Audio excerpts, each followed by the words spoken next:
Can I say something that might sting just a little before we even begin? Most people who are broke aren't broke simply because they don't earn enough. They're broke because of something happening inside their head.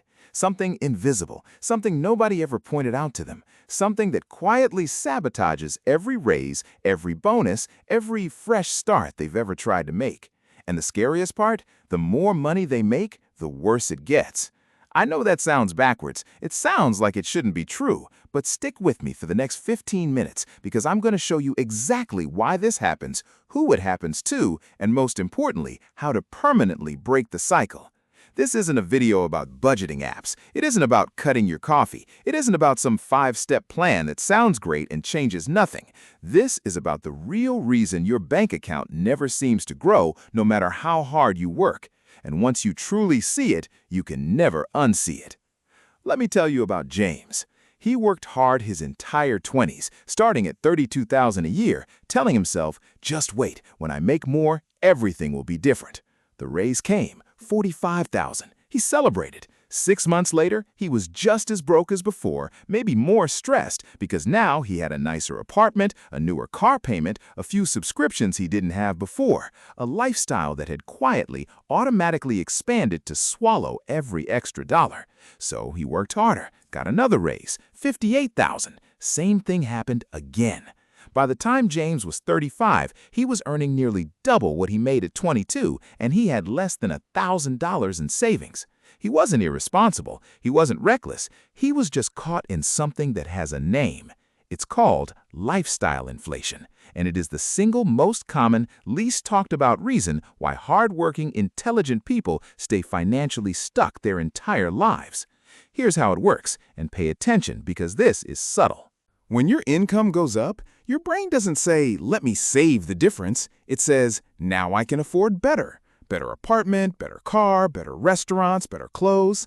None of it feels reckless. Each upgrade feels earned, deserved. But every time your expenses automatically rise to meet your income, you stay exactly where you were. You're running faster on a treadmill that's speeding up at the same rate. You never actually get ahead. There's a concept for this, the hedonic treadmill. We adapt to anything good that happens, a raise, a new purchase, then want the next thing. It's not a character flaw, it's literally how human psychology works. The problem is, the financial system is built to exploit exactly that wiring. Not one ad says you have enough, every one is engineered to make you feel like something is missing. Credit cards make spending effortless. Buy now, pay later makes things feel free until they aren't. Social media puts everyone's highlight reel in front of your face and quietly whispers you're falling behind. It's keeping up with the Joneses, except now the Joneses are everyone you follow online, all appearing to live better than you. Here's the truth nobody talks about. Most of them are broke too. The car, leased. The home, mortgaged to the limit. The vacations, charged to a card carrying a balance for years. The appearance of wealth and actual wealth are completely different things, and our culture has become obsessed with the appearance while the real thing slips further away. People genuinely building wealth usually don't look like it. They're too busy achieving it to perform it. Understanding the problem is only half the battle. The other half is rewiring how you think about money at a fundamental level. And it starts with one question most people never ask themselves. What is money actually for? Not in a philosophical way, in a practical, personal way. What do you actually want money to do for your life? Most people have never answered that clearly. They want more money the same way they want to be happy, vaguely, generally, without any real definition. And vague goals produce vague results every single time. People who build real wealth think about money differently than everyone else. They don't see it as something to spend, they see it as something to deploy, a tool that creates more resources. Every dollar you earn has a job. The question is whether you're assigning it one or letting it drift toward whatever feels good in the moment. Living this requires fighting years of conditioning, advertising, and social pressure. It's not easy, but it's possible. And it doesn't feel like deprivation, it feels like freedom. Let's get practical, because mindset without action is just motivation that fades by Tuesday. There's a framework that's helped more ordinary people build wealth than almost anything else. Pay yourself first, not what's left over, first. Every time money comes in, before a single bill or purchase, you decide in advance what percentage goes to savings. Automate it the moment your paycheck arrives and build your life around what remains, not the other way around. Most people do it backwards. Spend first, save whatever's left, which is usually nothing. Flip the order, and your lifestyle adjusts to what remains. Humans are resourceful when they have to be.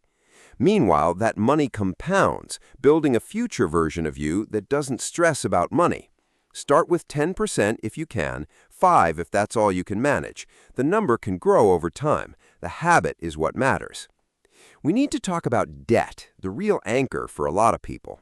There's a difference between debt that builds something and debt that quietly destroys something, even when it doesn't feel that way at the time.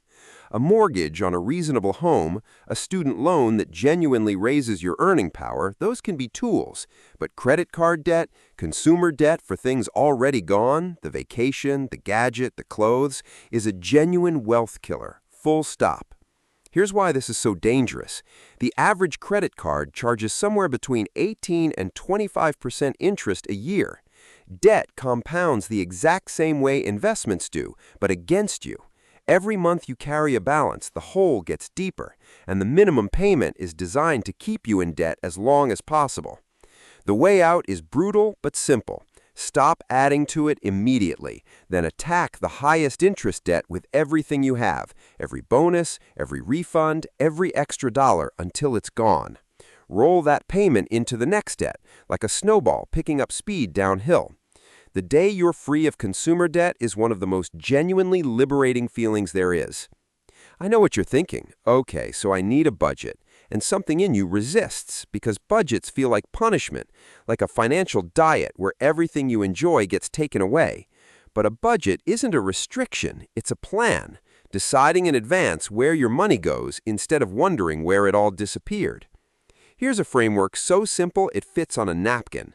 Take your income after tax and split it roughly into 3 buckets, about 50% to needs, rent, food, utilities, transportation, and non-negotiables.